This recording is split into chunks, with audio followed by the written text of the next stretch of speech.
Hey everybody, it's Armin. Welcome to the hopefully last part of the video series here on my blueberry project. So I've made a little bit of progress since the end of the last video. Let's go ahead and see all these parts that just came in.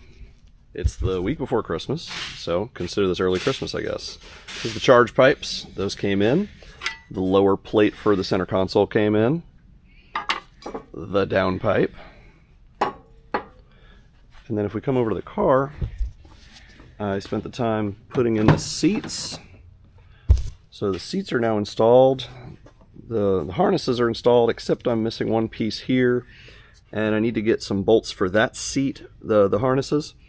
And all the stuff under the car is done as well. Let's lift up the car and take a look. The welding was completed on this bracket. This bracket is now a perfect fit. Really nice and tight with the two little gussets on there. I went back and put in some heat shielding here. Heat shielding's back up here. But then I also went ahead and put heat shielding up over the fuel cell, since I anticipate the exhaust coming about here and then, pointing down. So in regards to that, since I got the downpipe back from over there, we'll go ahead and put the downpipe in, and then we'll try to put in our muffler. Now I'd like to also show, because of the rigidity of everything, you want to make sure you have a flex joint. So I picked up a turbo-friendly, allegedly, 3-inch flex joint from Vibrant. So it is a turbo flex coupling, a turbo flex coupling. It's got this really nifty inside, so it shouldn't affect the flow much, if at all. And then of course we still have my muffler. After the remainder of that stuff is welded up, then we'll figure out just how much more I can put on here, since the anticipation is it comes here, it goes over, and then we want to keep it above the brace level here, so it'll go this direction. I doubt I'll be able to fit anything else. I've got my center console piece, and I went ahead and put the heat shielding on the back like I said. You can see my lovely template marks on there where I accidentally marked it in reverse. Alright, for the e-brake, I've extended the wire so I can at least tuck that out of the way. And I'll wire that up here in a bit.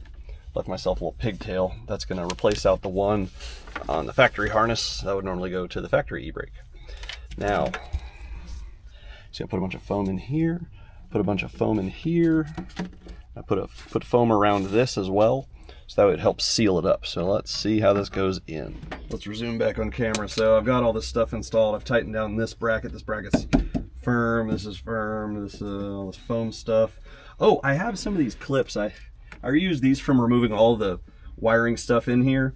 These are your in-place clips. I guess you can, if you wanted to call them, they're like in the same place. They're not like the ones that were here. The ones that were here were like offset, where the clip, it's like it holds the cable here, but then it clips over here.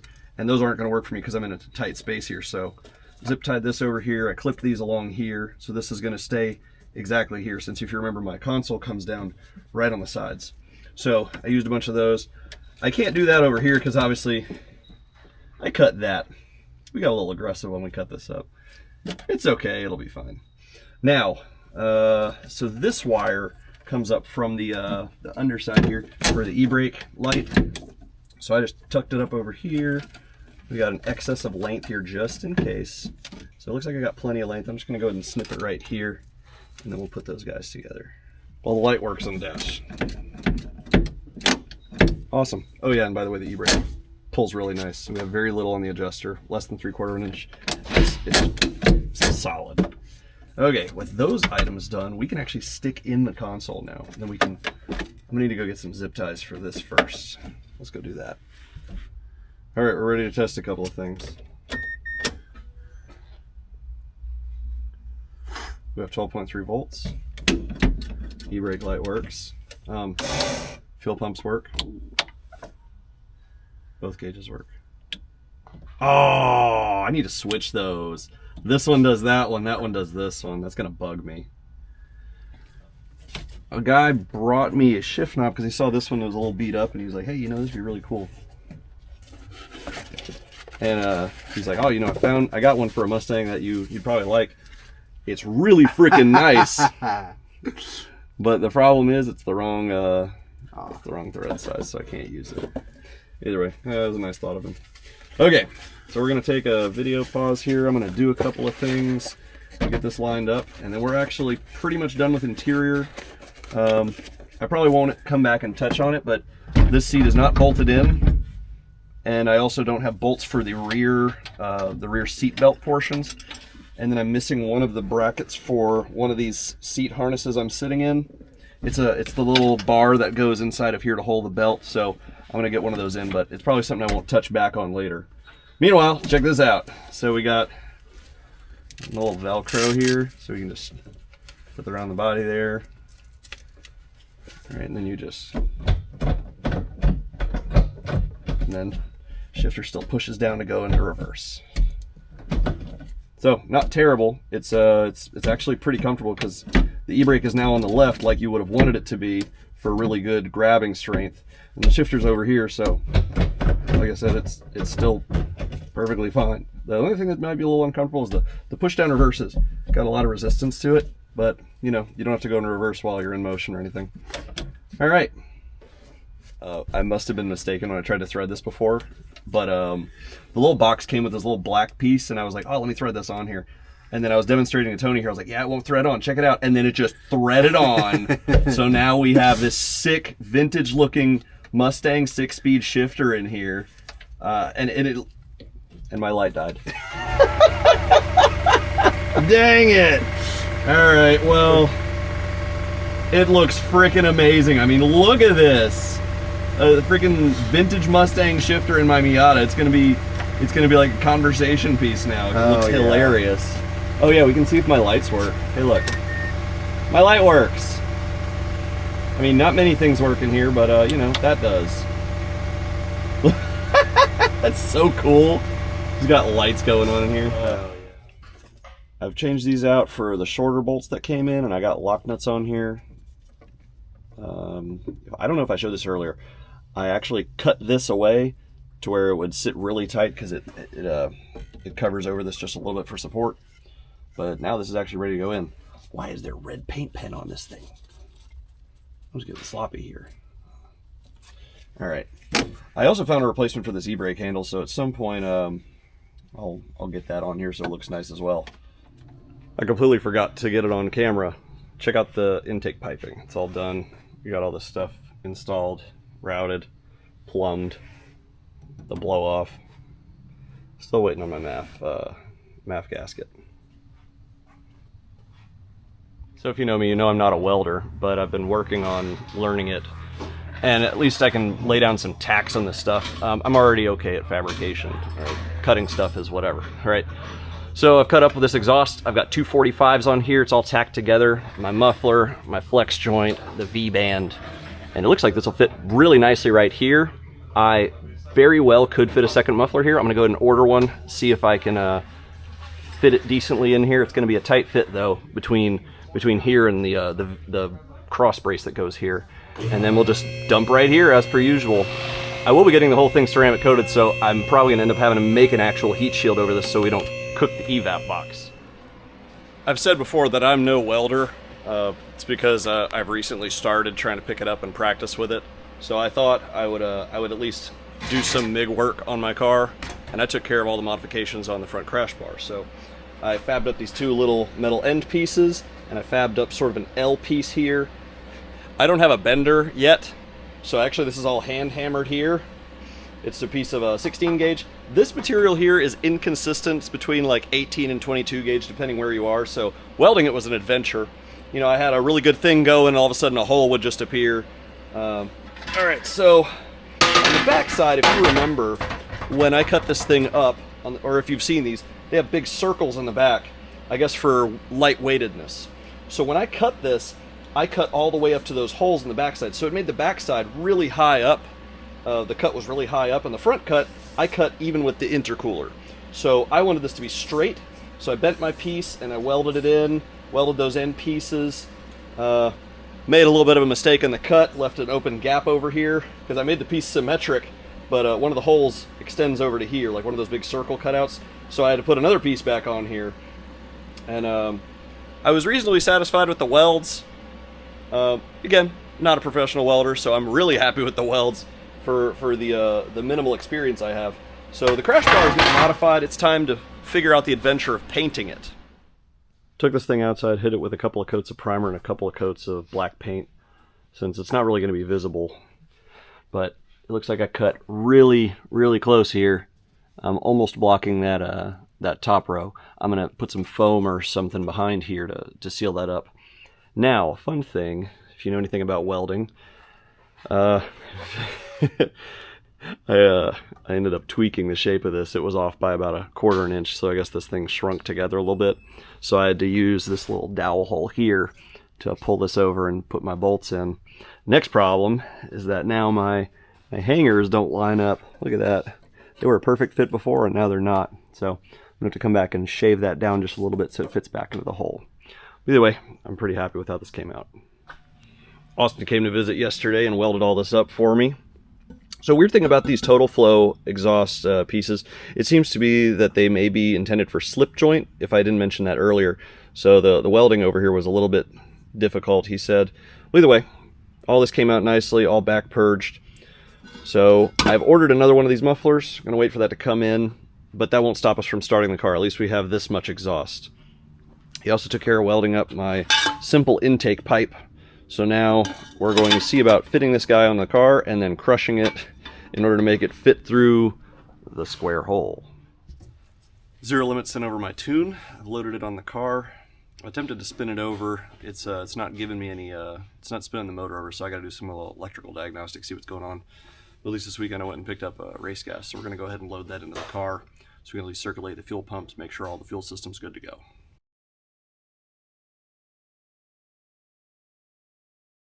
Oh, cold weather. No. Good. Cold weather. It doesn't bend.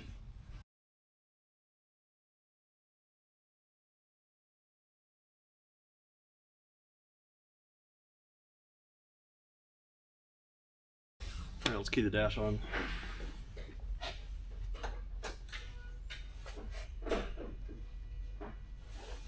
Cool, shows we have close to half a tank. I'm gonna go ahead and throw in the relay that I'd removed.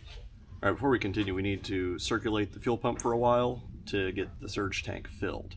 So the reason for this is when you key on normally, it's gonna run the fuel pump for something like half a second to a second. We need to run it for probably a good 10-20 seconds in order to fill up the surge tank. And we'll be able to hear that it's filling up. All right, so we can hear now that the fuel pump is filling the surge tank.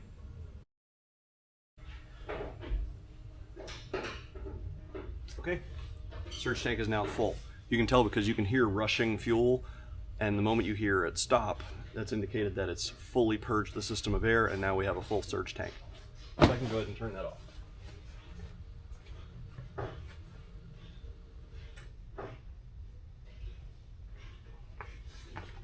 Now let's check and see how much fuel we still have in the tank.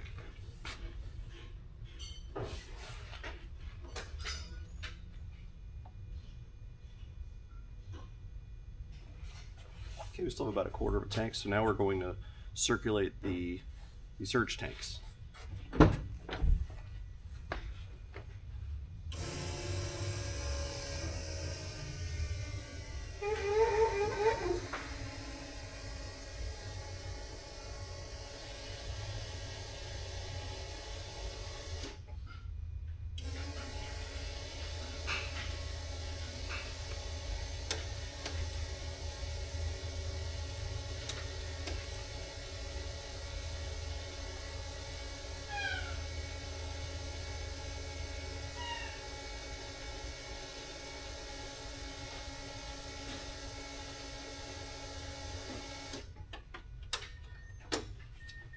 Okay, as you heard, you definitely could hear when the fuel hit with the regulator, because that sort of a weird squeaky noise was the regulator opening up and allowing some of that fuel to return. All right, so now we're going to continue filling fuel into the tank. Go ahead and give this thing a full tank. Okay, I had tried to start this previously and I had an immobilizer problem, so I waited until we got the tune. We shouldn't have an immobilizer problem now, but it still is not starting. So previously when I tried to start it, I got a click when I probed the starter, and I said maybe it's because of a dead battery or something, so I put the battery in a charger. I still had a click, so this time I put the scope up in there, and it looks like the starter is only extending about an eighth of an inch. So I'm going in there and I'm putting some washers in there to space it out. If you've seen the previous video, I put some spacers on the starter to try and get it to the appropriate radius spacing for the flywheel, since we were running a Mustang flywheel. Also, I just got something in the mail. This is my e-brake boot cover. I ordered it from a company I've ordered from before called Loncky, L-O-N-C-K-Y, and it's a Chinese company, and a really nice little e-brake boot cover, so it'll match with the rest of the interior. But I'd like to show this. Some of these companies you buy stuff from, they'll send you a little personalized card. So it's handwritten. It says, "Hi dear, if you are satisfied, please share your installed photo or video on customer review, smiley face. Any problem, please contact us. Best wishes, Lonky." And there's a heart. And it came with a cute little card. So I'm definitely going to shout them out. And I'll post a little photo about me installing it. So an update on the starter situation. Initially I went in and I put in these little shims under the starter. So if you remember in the previous video, I put a larger shim. I put these on top of those. So I put this little one. This comes out to 0.047 inches. And that didn't make it spin over. So I put in this one, which is 0.120, I think it was 0.120. And then it actually spun freely. But it spun freely as in like it wasn't contacting the flywheel. Well, then I was like, well, that's crazy. So I took it back out and I just left the shims out and I started tightening the bolts down while engaging the starter until it grabbed. And then it turns out I was all the way tight. So it turns out I didn't need the shims at all. The teeth were engaging just right to where it was hitting the flywheel and not rolling over to the next position like they're supposed to. So either way, it spins over now, and I'll demonstrate.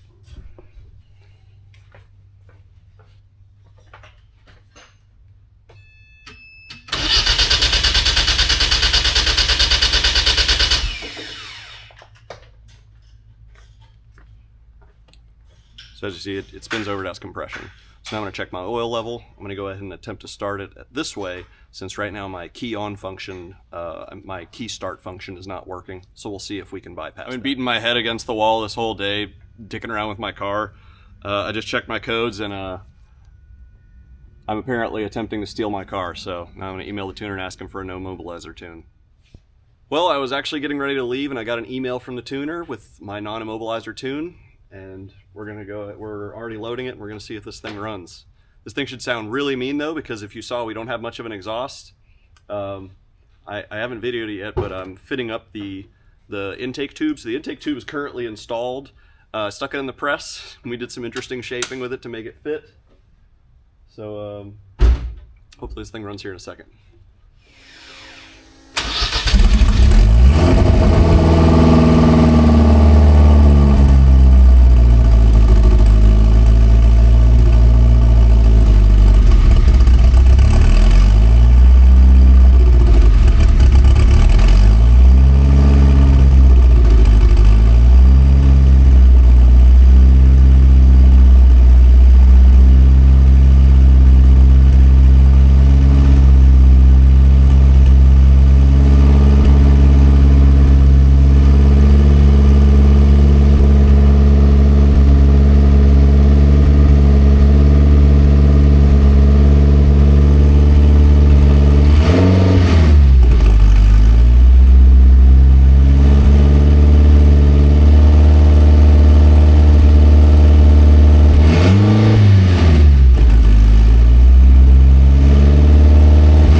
Damn.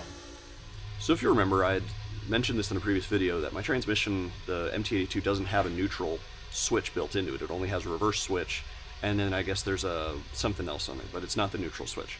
So the issue I'm going to have here is right now the car is going up and idle and then back down and up and down until you push the clutch pedal in, because it can't tell if we're neutral or not via a switch on the transmission. It can only tell via the clutch pedal. So what I may have to do here is tie the wire from the clutch pedal to the wire from the transmission together. That way they both ground out with the clutch pedal, so that way both situations are satisfied. Because there's no way, apparently, I spoke with Mike at Zero Limit, that there's no way to actually tune it out. Like, you can't just disable that. So I took out the grill just to see how much room we'd get by removing it. And it turns out there's a lot of room here. Like, a lot of room. This is wide open over here. This is wide open over here. And hey, look over there. It's an air filter. So the bumper's just sitting on here right now, but I at least wanted to see just how much airflow we open up with this. So if I did do this, then I would still want to put some sort of ducting of sorts to get air pushing towards the rear there. Not entirely sure how we're going to handle this air filter situation, but let's pop around the side here and I can show you what I've done. So, obviously very close quarters in here. I ended up notching a little bit off of the side of this mount here, just enough to where it doesn't damage the structure or anything, but there was like a little piece of tab hanging off the end here and it was contacting this. This is my piece that was welded, and we stuck it on the press and sort of squared it. So that seems to be fitting. So as soon as I'm sure about the end dimensions of it, like how far the tube actually comes forward and where the air filter sits, then I can send it off for powder coating. Now up top here, I've also taken care of hooking up my evap. So my evap is now hooked up, just a simple evap solenoid with some silicone hosing. And then I also went through and I put clamps on all of these hoses, and I put a clamp on that hose so everything looks nice.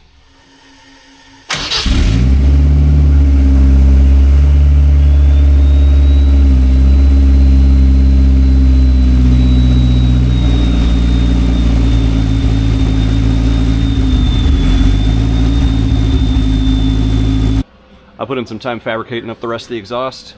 So we have just another 3-inch section here. There's a slight turn at the end here, and then I cut it. Then we have my second muffler, my turn down, which I cut short. All this is now tacked up. I took this box out, the evap box, and I welded up this Z hanger up in here, and then I made an L hanger here, and I've tacked that onto the top here. So now this all hangs by itself. So it's a little floppy up and down. I'm gonna see if I can't find a more rigid hanger than this one. Because I really can't feasibly see a way to put another hanger in here. At least all of this is done for now. Now I'll just wait for Austin to come in and finish the welding on it. I took the bumper back off so I could fit up the fender liners. So this fender liner fits no problem. We go over to the other side. This fender liner, it's a really tight fit up against my pipe. I cut this pipe just a tiny bit shorter so this filter fit backwards just a little bit. It was a little too close to the front bumper. I'm going to probably remake this. Just take their design and then modify it so that we have a little more coverage towards the front, and then I'm just going to probably leave this wide open. I've installed the stock power steering loop. I decided in the interest of time I'll go ahead and just hook that up. I was being really indecisive about how to hook it all up. And then I came in with one of my extra flip switches, and I ran a wire up here to my fan relay, so now when I flip the switch on the dash, it fires up. So let's check that out. So we key on, and then the last one turns the fan on. So no matter what, AC or not, it'll allow me to just flip it on with the key on at the very least. So next thing I need to do is make that switch panel stay on with crank. Okay, today I got a whole bunch of little things done. So I'd like to point out that we have an issue, if I hadn't mentioned it previously, where when you're in the accessory position and the run position, all of my lights for my switches, all those switches work, because those are powered on the accessory power. Accessory power turns off on crank, and that's a problem because if they're commanding my fuel pumps on, then that means my fuel pumps turn off during crank. So I've been able to start the car by doing 2 or 3 crank attempts, and then it has enough fuel to start it. So what we looked at today is how to get power on crank. The problem I found is that when I jump the wires together for the signal with power from crank as well as power on run, it overrides back feeds to where the motor will stay running in accessory. So when you turn it on, there's no problem. Everything works exactly how you want it until you key off. Then you need to key to the off position to actually turn the motor off. Accessory mode keeps it running. So slight drawback. I'm going to look into putting a diode in there to where I can diode between the 2 circuits and have it help it turn on, but then not help it stay on, if that makes sense. The next thing I did was the switches on the dash. There was that second switch for some reason. It was kind of busted. I went to take it apart to try and look at it today. The whole switch assembly fell apart in my hands, so It must have just been a faulty switch. So I moved that switch position over. So I still have 4 working switches and then 1 dead spot, which is totally fine. I've also taken care of changing my oil on this thing, so I took care of my first oil change. That's all nice and whatever. All right, so today I tried to take care of some wiring stuff. So I had some issues with when you key on, you get power to all of these things, but then when you go to crank, it all shuts off, as you see. So all of this panel right here turns off, and that's because accessory power turns off on crank, but it's on in the run position and the accessory position. So what I was trying to find is if there was a circuit that's on in the crank position that's also on in run and accessory, and it turns out there isn't. So what I'm going to have to do is either jump the circuit, and then there's a problem with that, or I put a diode between the 2 circuits, like the meter fuse or the meter circuit and the accessory circuit, so that way this is on during crank. Now the reason for the diode is because I found out when I bypassed it that I would put the car into the run position, and then this would turn on. I'd crank it, it would fire right up, no problem. But when I'd go to turn it off, the power for accessory was backfeeding into the meter and the engine, the ECU, so it was keeping the car running even in the accessory position, which is not really a huge deal, but I don't want that to happen. So I'm going to do a diode to solve that. Next thing, I noticed that there's an interesting backfeed on the light for my AC. Today I went ahead and just filled the AC because I pressure tested the system, found there were no leaks, or at least I couldn't detect any leaks in the period I pressure tested it. So I went ahead and filled it and I cycled it. But check this out. So when I power this on, let's fire it up. Okay.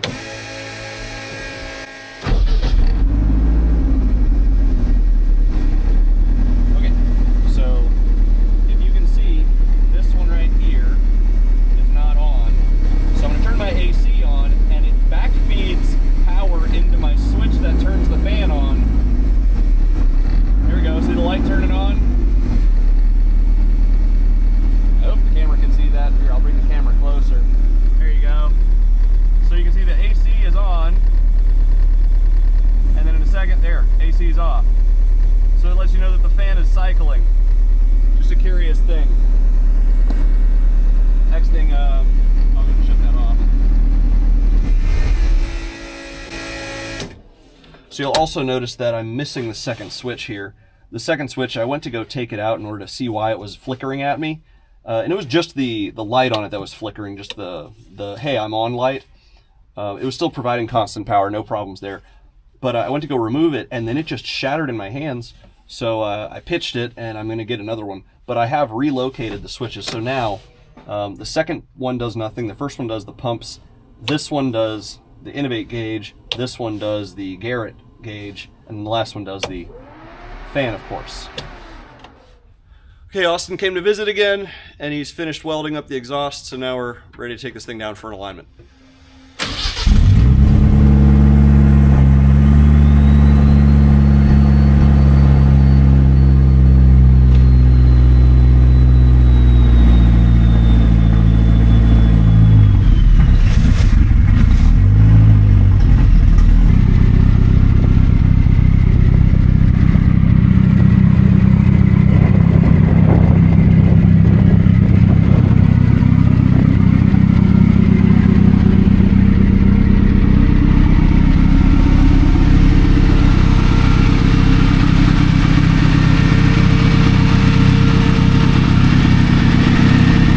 Well, we've gotten to the part of the video where we've got the thing running and driving. So the whole project is actually really close to a finish here, but the running and driving is not the end. It's just really close to the end. Now I get to go and test drive it a bunch, break in the motor, truly see what the whole setup has the potential to do, and then see if there are any problems.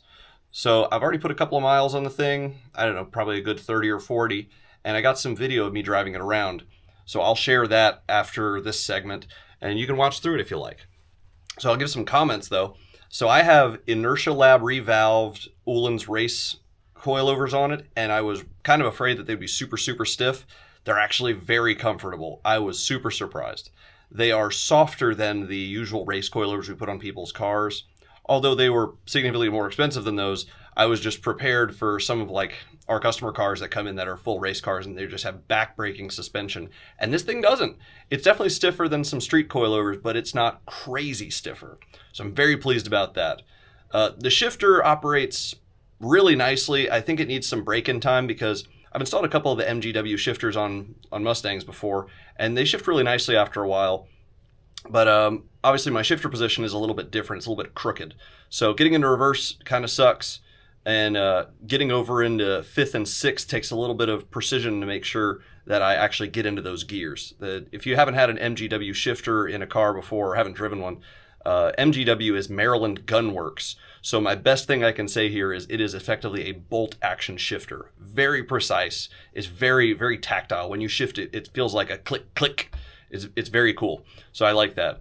But AC works, heater works. It drives really nicely. And I'm looking forward to giving you guys the content of this thing actually ripping on the dyno and then giving it a couple of pulls out on the interstate or something. Thanks for watching. I appreciate you guys seeing me through on this project. And the next video to come out is definitely going to be the performance video.